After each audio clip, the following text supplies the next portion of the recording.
This is Seth Beamer, and you're listening to the Pivot Points Music Cast on Fader. Pivot Points dissects the lives of artists at their most crucial intersections, investigating the trials of this insane career and how they are overcome. These are the stories of the crossroads that, for better or worse, shape us all into the people, friends, and musicians we're meant to be. Today, I'm joined by my guest, Eric Hangartner of the band Walden. These guys are still somewhat fresh to the Denver scene, but I'm excited to sit down with him as I've gotten to know the band really well in even just their short time here. We'll get into it, but first, here's their latest release from within the last week. Here's All Night.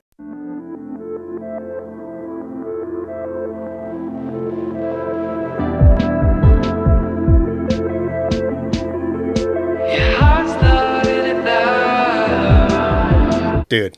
What is up, man? Thank you for sitting down. Of course, dude. I'm always looking for an excuse to hang out with you. So I know, man. it. Yeah. So we just heard your latest single, All Night, and we'll talk a little bit about it. But is there anything you'd like to just start off with? Isn't it the best song you've ever heard in your whole damn life? It actually is a good song. Can we swear on this podcast? You can swear it up, baby. Yeah. Hell yeah. Well, tell me what it's about, because it's about a little bit about, from what I understand, this grind of this artist lifestyle, which we were just talking about, actually, and maybe the consequences of it socially and the heartache and the struggle. And talk to me a little bit about what inspired it. Definitely, yeah. I mean, you're kind of touching on it. So I feel like really the origin of it was this sort of feeling that I've heard a lot of us musicians describe. Like a lot of musician friends I've met over the years have described like this feeling of being like a mad scientist and being like up at very late hours and like kind of obsessing over a piece of work and spending countless hours on it and kind of like shutting themselves in like dark rooms and it's a weird experience, I think, for like a human being to do that. Yeah. And like you said, there's a lot of consequences for doing that. There's maybe consequences isn't the right word, but there's a lot of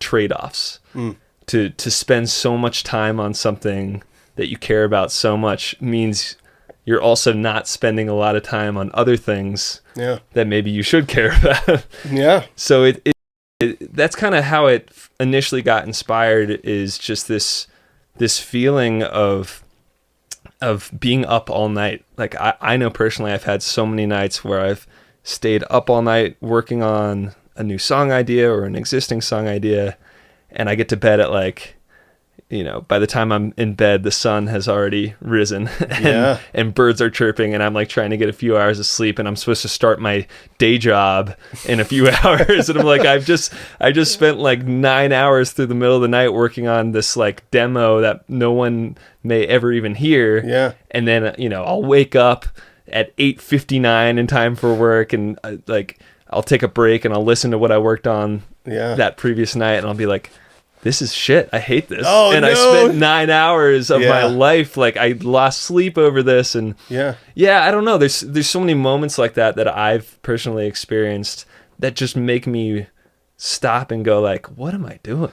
well, so what's the payoff for you then? Is the payoff just the process, or is the payoff getting to the end and going, oh, that actually does sound good? Or is the payoff getting the social feedback, or what is the payoff? What makes it worth it? It's such a good question. I think for everyone, it's probably a little bit different of an answer. I think there's a little bit of all that working for me, like that's keeping me motivated. Sure. I know for me specifically, it is the process of getting something that I hear in my head and bringing that into existence, like bringing something from nothing into reality. Yeah. That's such a satisfying process for me. Yeah. So that to me is probably the number one most fulfilling part of it. But then I also immediately think about live shows and like sharing that experience with someone else and being able to connect through music and releasing it online and letting people on the other side of the world be able to hear this and hopefully connect with it. Sure. Yeah. Well, I mean, I'm on the same boat, because I would be honest and just honest enough to say, like, it does need to have positive feedback. That's when I feel like, oh, this was worth it. If it doesn't, then it's like, let's go back to the drawing board. We got to figure something out, you know? And so even if it's not just to myself, but like, because I always feel like making music is for other people, you know, and you want it to be well received, but I agree. I think making music is inherently, well, maybe not completely, but I think it is a lot about making it for other people, because the artist really has the song already in their head. Yeah. The artist really has the most pure, perfect version of the song that exists in their head. Yeah. But the painstaking, sometimes, chaotic, sometimes like a process that drives you absolutely insane is that process of taking it out of your head and trying to get it, into like a real tangible form that other people can enjoy. I was going to say, sometimes you could also define the success, or I would define the success as when you successfully get it out of your head the way it was in there. Yes. Right? Yeah, exactly. Because sometimes you get it out and it's like, oh, this sucks. Or sometimes you get it out and it's beautiful in its own way too. Right. So like sometimes it getting lost in translation a little bit actually can be its own beautiful, like the imperfection of this process is what makes it interesting, I think. Sure. The fact that you can't always nail exactly what's in your head. Like it reminds me of, I know that I'm a fan of a lot of international artists that English isn't their first language. And sometimes their lyrics are the best. Yeah. Because the way they phrase certain things, you would never phrase it as a native English speaker. But as someone who's learned English as a second or third language, they're able to create sentences that are a little bit more abstract in their form. I was going to lead us to another song, but I think this is more fun. Back to when you're trying to get something out of your head and it doesn't come out the way you thought, but it still comes out beautiful. Yeah. What's a song that you've written, and maybe a song that Walden has written, where there was an idea in your head and it didn't come out exactly how you wanted, but it still came out beautiful? One of our most recent singles called Sunlight would be the best answer for that, because I think that song started out as like this stream of consciousness improvised jam between me and our drummer Andrew, and it was this really cool kind of like, you could tell it was all just kind of happening organically, but it was a really hard puzzle to solve, like how we translate this like poorly played keyboard part plus Andrew's drums, which he was taking no reservations on what he was playing, and kind of translate that into like a full band arrangement and something that like could be digested in a way that like made sense. Yeah. And so it was a really great process, and I have to credit our producer Tyler Imbronio, who works at Daymoon Studios, which is down in Glendale. Yeah. And he did an awesome job of like trying to really harness the spirit of like what was in that original recording, but create something new out of it. And I think like I kept pushing back, trying to like retain what was like special about that original recording, whereas he was really encouraging us to try to move beyond the demoitis and like embrace what the song could be if we kind of like let go of any inhibitions. He's like the perfect just musician and producer to do that kind of art with too. Exactly. Right? And to do that process with. Yeah, definitely. He's like such a creative guy and a true artist in every sense of the word. So it was a lot of fun to be able to like go down that path with him. Nice, man. Well, this is it. This is Sunlight.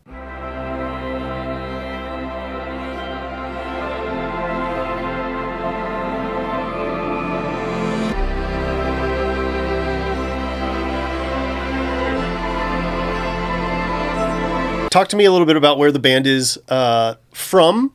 You guys are from Atlanta. You guys moved to Nashville. Now you're in Denver, and now you guys are kind of spread out. So talk to me a little bit about what that process has been like. Why did you guys finally end up here in Denver? And how has maturing as a band and moving to different parts of your lives affected how you guys make music together? Yeah. I know so it's pretty loaded. Sorry. You want to throw in a few more questions in that question?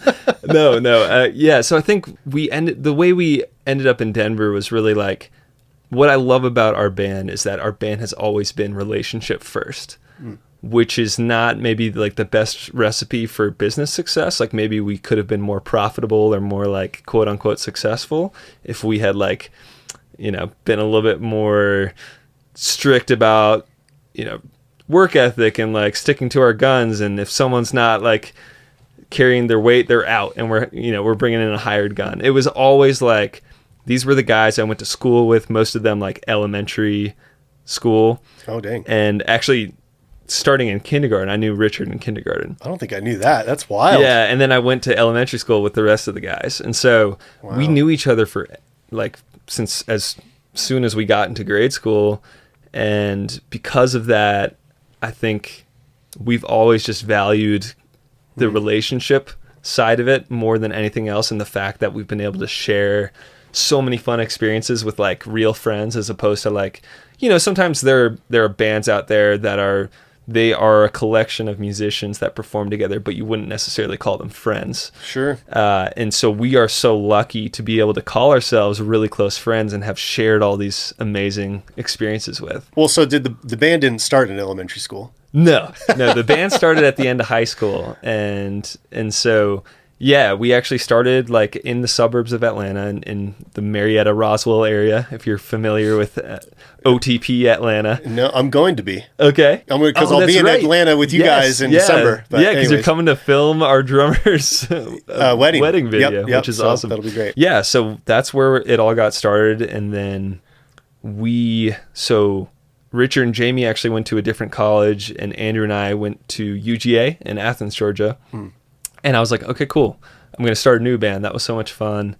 And immediately realized, like, wow, we actually had it pretty good. It's pretty hard to find a collection of people that you really like share the same taste with and excitement for a certain direction of the project. And so pretty quickly, honestly, Richard and Jamie started driving up a few hours both ways to come like rehearse with us and start doing shows in Athens. Wow. Because Athens is such a big music town. There's so many amazing venues there that they knew like that's where the opportunity was. So they just started coming to us. And then eventually they transferred, and then we all lived together in a house for our last 2+ years, because some of us did a victory lap and like we were working jobs or still in school. And during that 5th year, we were still living together as well. Wow.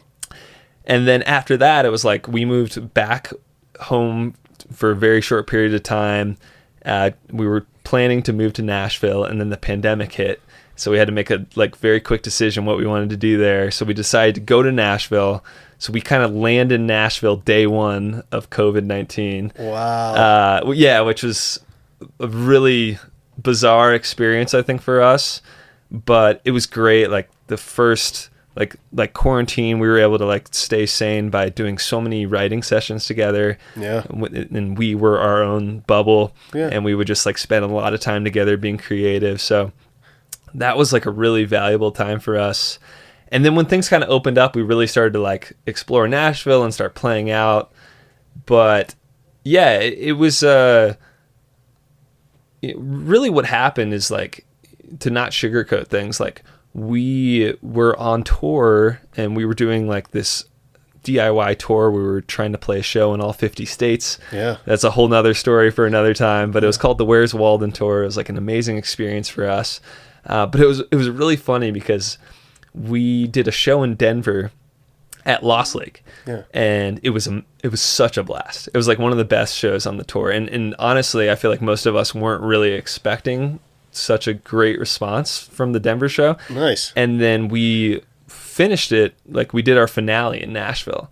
And to be honest, like the Denver show was way more fun than the Nashville show. Wow. And yeah, and honestly, it was like more fun than probably any show we played in Nashville, which was And like, that's why you guys moved out here. well, kind of, because like really what the whole way the conversation got started was because our drummer had been doing long distance. So we're getting back to the relationships theme here now, because he'd been doing long distance with his girlfriend for many, many years. Like, and I think it was like 5 years. And so they were done. They were ready to live in the same place. And they had a dream of living in Denver. And we had just come off this great Denver show. We had just come off this like not so great Nashville show. And he just kind of like put the idea out there, like, you know, me and my partner, we really want to move to Denver and live together. What do you all think of like, he's like, I really want to keep the band together. Again, it was all about like just the relationship. Like it wasn't like he wanted to start a new band in Denver. He wanted to keep the same band going. Yeah. But he had to open up that tough conversation of like, do we all pick up all of our lives and move to Denver? Yeah. But at the time, there was nothing really holding us in Nashville because we, you know, for the first like year and a half of our time in Nashville we were kind of to ourselves during COVID. Yeah. So by the time we decided we were going to move to Denver, we still didn't really have like roots in Nashville. Sure. But of course, then the other two guys in the band like got into relationships that they are still in today with girls who were living in Nashville. So yeah. It was all a little complex. But anyways, we ended up coming to Denver and just like deciding to try to like see what we can do in Denver. Just giving it the old college try. Just going for it. That's awesome. Yeah, and again, it was all in the spirit of like keeping the band alive, keeping the relationship alive between us, because we all feel like there's something special there. And were there ever talks of that then when you guys did, talk about Denver? Were there talks of like, well, maybe we take a break? Or definitely. No, it was just maybe I didn't get that across well enough. It was a hard conversation. Like I brought up concerns about like, I don't know, Denver's not really known for music like Nashville is. No. And so like everyone had their own concerns that they brought up, but we all ended up thinking it would be pretty exciting to give it a shot. So nice. Yeah. Cool. So here we are. Here you are. And you guys have had some great Denver shows here since as well. Absolutely. And I'll credit you, man. Like so when I moved here, my roommate at the time, who was also the producer of the tracks that we've listened to up until this point, Tyler, he had a show where he was playing with you. Yeah. And so that's where I met you at that show. Yep. And I just immediately recognized like, oh, okay, this Seth guy really seems like he's got a pulse on the creatively what's happening here in Denver. You seemed like you were involved with what I wanted to be involved with. I remember you took me out to coffee and you're like, dude, what's up? What are you doing? Yeah, because I was just so like excited and hungry to like be a part of the creative happenings in Denver. Because I feel like we all know Denver is like the hiker's capital, and there's so much like beer. The beer, yes, lots of beer, lots of like outdoor rec happening. Totally. But there is really cool creative projects happening here as well. There's a lot of art happening, and I just wanted to like find that and get involved as quickly as possible. Totally. Yeah. Well, that's been awesome to we've done a lot of cool creative projects since then together. So it's been good. Exactly. Yeah, man. I have to give you a special shout out because we've loved working with you on like all these music videos and doing press shoots and stuff. And we're gonna continue to hire you for as many things as we can, as long as we have you around. Well, and we also have to plug too, like one of the first things we ever did together was write music together too. Yeah, exactly. Which are still some great songs. I still listen to them, and we gotta finish some of those. We do. Yeah, it's true. Well, that's cool, man. I do want to talk a little bit about where you guys are as a band right now, since being back in Denver and since having girlfriends elsewhere and all these long distance relationships and how they're kind of pulling at your heartstrings. But before we get to that, I think we've reached some time into the podcast where I want to bring back up, before you even met these guys, what were you listening to and what made you decide that you wanted to play music? Yeah, I mean, for me, the band that really did it for me was Coldplay. Like, I just remember seeing, well... I'll never forget that I like was pirating a lot of music at the time. Yeah. LimeWire? Forshared.com. Oh, I don't know if you ever used that. Yeah. But I just remember I think it was Coldplay because they were spinning Coldplay on the radio at the time. So I heard like Clocks and Speed of Sound, and I really liked those songs. And I think someone showed me Fix You and the Fix You music video. And that's when it all clicked. And I was like, I love this. I love this band. I want to hear more. Sure. So I just went on forshared.com and I just typed in Coldplay.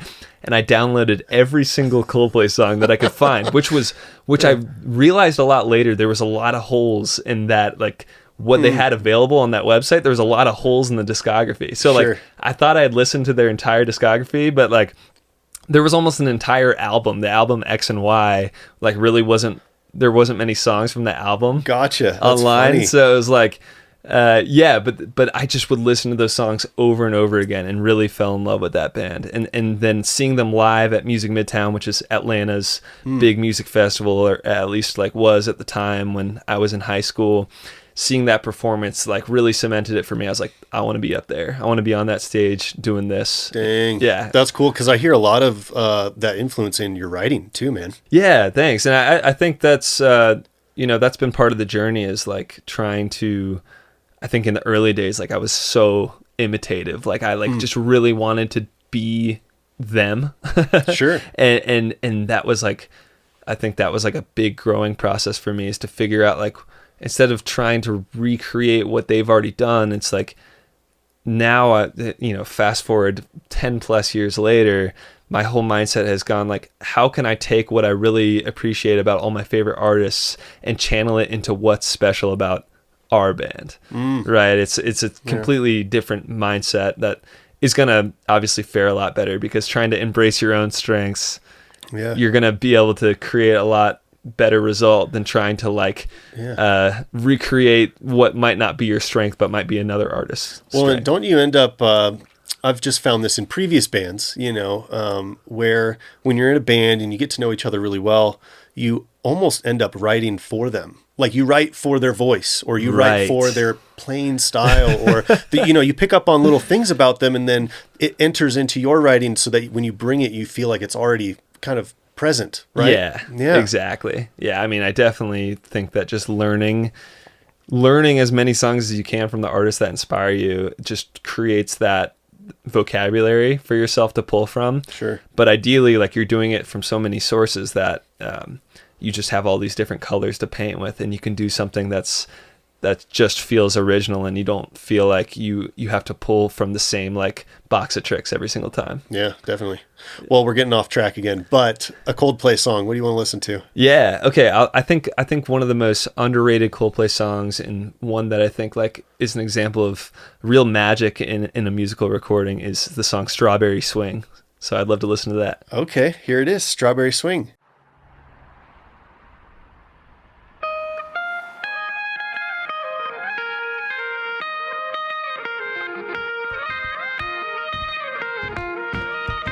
I don't think I've even heard that one before. Oh God, it's so good, man. Yeah, it's you'll have to listen to it. It's a beautiful song. Well, I just did. Yeah, that's funny. Let's dive a little bit back into the band and where you guys are at right now. And I know you mentioned some girlfriends in Nashville. I actually talked with Richard though recently, and he said his girl just moved to Denver. We are very transient. Wow. In our relationships, yeah. And so, but now somebody else is seeing someone back in Nashville, and I don't know if they're back and forth or they're full time or what's going on. Yeah, so our bassist Jamie moved to Nashville, and he's now living with his girlfriend, which again, he started dating his girlfriend that he now is back in Nashville with right as we were about to leave to go to Denver. Yeah. But it's love, man. What can you do? You can't stop that kind of thing from happening. So even though it's created challenges with the band that I'm happy to explore with you, because we are such a relationship first project here, it's like all we could do is be super happy for him, because we love his girlfriend, and we're just happy that they get to be together, and we know that he's his best self around her. So that's like the best response you could ask for from a bandmate. Yeah, I printed that out and rehearsed that line a few times. Well, so how has that affected your writing together, or are you guys even still writing? Do you guys do remote sessions, or because you guys, I mean, just out of your history, I feel like you guys could be miles apart and it really wouldn't affect your, like, you guys just vibe together so well that you could be anywhere and you can make this work at this point. Yeah, I hope you're right, man.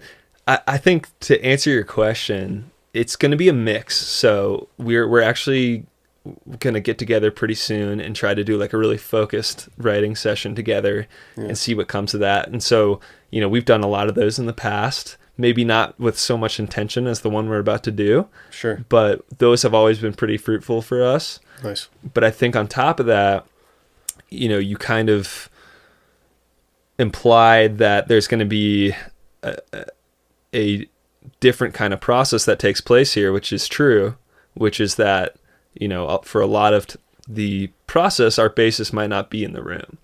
And I think, again, if this was like a business first band, we might be like, screw it. Like, Jamie's out of the band. We're hiring Seth Beamer to play all our bass lines for this record. I'm here, baby. I'm here.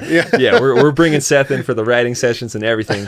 But the reality is like, because we are a relationship first band, the first thought we're having is like, okay, how can we embrace this new creative process and try to bring the best out of it. So I'll give you one example. Jamie, our bassist, and sorry, Jamie, if you're listening to this, but I think he knows this too, and we've kind of like talked about it. I think he feels like maybe when he's put on the spot, he doesn't do his best work. Like he's not the best at writing parts or like performing when, you know, everyone's staring at him and we're sitting around in the studio. He is not alone in that at all. Exactly. Yeah. It's definitely not like, I'm definitely, that's not my strength either. For the record. Me too, man. Yeah. But what I always have credited Jamie with is like when no one is paying attention and we're all focused on our own part writing, he is writing like some of the most creative, incredible parts. And so, you know, we've been really conscious in later years to like always make sure we're hitting record during those times, because a lot of times he's such a proficient player. He can play with such ease that a lot of times the most mindless stuff that he does is the most original, creative, complex. I mean, wow. And so what's cool though is like, I think we've had issues reconciling that in the past where like we've done some of that, but then for some tracks we like put him on the spot again and try to like have him come up with something. Maybe it hasn't like brought the best out of his playing because it's like not his preferred. We're forcing it too much. You don't want to force it. Yeah. It's not his preferred way to write, I would say. Sure. But now what's interesting is he'll have his own studio set up at his house in Nashville. And so what will happen is he'll actually have all the time and space in the world to write in a very different environment, which is by himself. Yeah. All I can say is that I'm excited about that new process, and I think that that new process might create some really interesting results. That's cool. That's a good way to look at it, actually. Because that totally might be exactly the best way. Right. You know, or maybe not even the best, but just a new great way. Yeah. Like you said. And maybe it'll be terrible. There's really no way to tell. But the point is like, all we can do is have the mindset of like getting excited and embracing the change. Yeah. Because for us, I think as long as we do Walden, it's always going to be us four. Yeah. And so it's so important to just figure out how to keep that dynamic together in whatever way we need to. Sure. Nice, man. Dang. That's really good. You guys, it's you four to the end. To be fair, it's like maybe at some point one or multiple of us will decide like this project isn't feeding me anymore. And as much as I love the dynamic between me and the other three guys, maybe I want to go do something else creatively at this point. Yeah. And I don't think there'd be any hard feelings if any of us decided to do that. But I think what is beautiful is like, as long as we do this project, it is going to be us four, because that is completely our identity. It's our chemistry that makes Walden what it is. Sure. And I think at this point in our career, all we're focused on is trying to hone in as closely on that chemistry as we possibly can. And ideally, we can capture that chemistry and capture that in a recording and, of course, in a live show as well, and present that for other people to enjoy. Wow. Yeah. We're about to listen to another one of your guys' most recent singles here, but along those same lines and where you guys are headed, and you guys forming this new relationship with how you write and record together.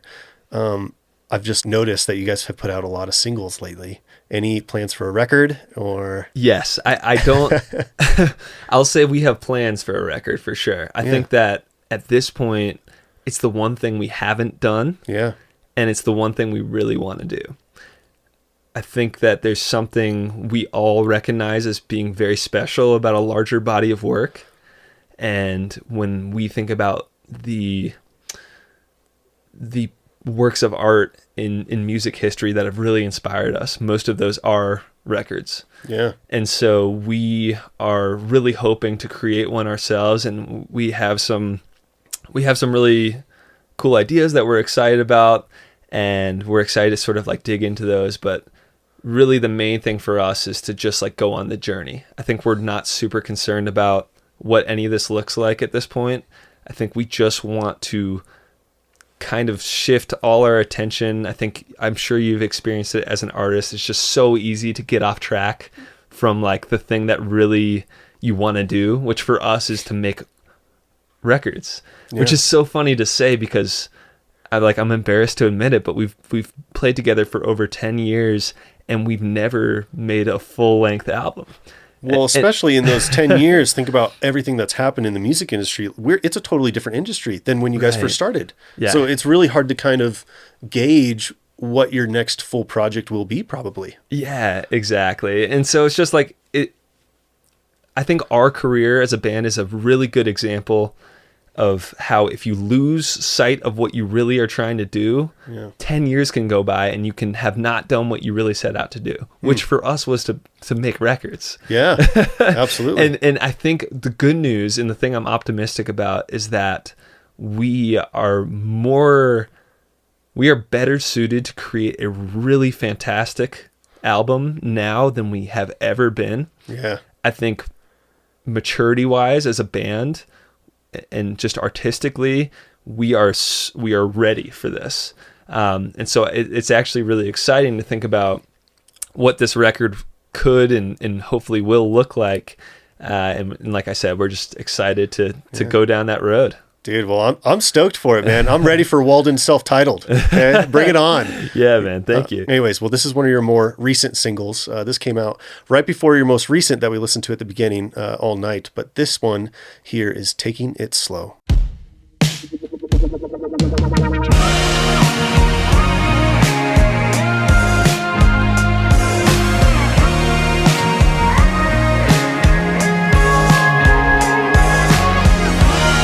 Dude, Eric, thanks for hanging out with me, man. Yeah, man. It's been an absolute pleasure. Thank you. Yeah. Is there anything else you want to touch on before we're done today? Once again, I want to say if you haven't checked out the music videos for All Night or Taking It Slow, I know you've listened to them on this interview now, but go check them out. Seth here filmed both of those. It was such a fun process. The funds were low for these music videos, so like we got really creative and DIY with like setting up. We hung bed sheets in Richard and Jamie's house, and Seth came over and used his camera wizardry to like make it look really great. And so we were just super pumped with how it turned out. And I got to credit you, man. You did like such a awesome job. Like you put so much thought and creativity into the final product of those videos. So thanks, man. Please do Seth a favor by like going and appreciating his awesome video work. And well, it was awesome working with you guys. I got to say this about Walden just to keep the compliments going, but you guys are some of the most creative artists inside of music and outside of it that I've ever worked with. Why I love working with you guys is just your dedication to the creativity. Like we had pre-production meetings about this stuff and we got in there and we're making decisions on the fly. And even afterwards, you guys are really making sure it looks and sounds exactly how you want it. And we're just really from beginning to end, it's just so professional and so thought out. And so, I don't know, it's awesome working with people who just get that excited and that passionate about their work. So I feel like it makes me a better artist, and thanks for having me. Wow, dude, what a what a great compliment. That means a lot for me to hear. I think like for me personally at this point, I've gone through so many like stages of ups and downs of really trying to, it started from such a pure creative place, and then for a while it became like there was so much pressure to try to turn this into a career that could pay all my bills. Yeah. And then I've kind of returned back to a place of like, I don't know if it's going to pay my bills or not, but I'm just really excited to have the opportunity to like dream up these projects with, of course, like with my band and then together make these projects come to life and just like try to create the best version of each of those pieces of work that we can, because it's just fun. Like at this point, art is just fun to me, and I just want I want to create the thing like we imagined the thing could be, so thank you for helping those back full circle, getting what's in your mind out, right? Exactly. Love it, man. Dude, well, Eric, thanks again, man. Man, thank you so much, Seth. Yeah, man. That's all we got, folks. Thanks so much for listening to Pivot Points. You can listen to the Pivot Points music cast and more on the Fader app. My name's Seth Beamer, and I'll talk to you soon.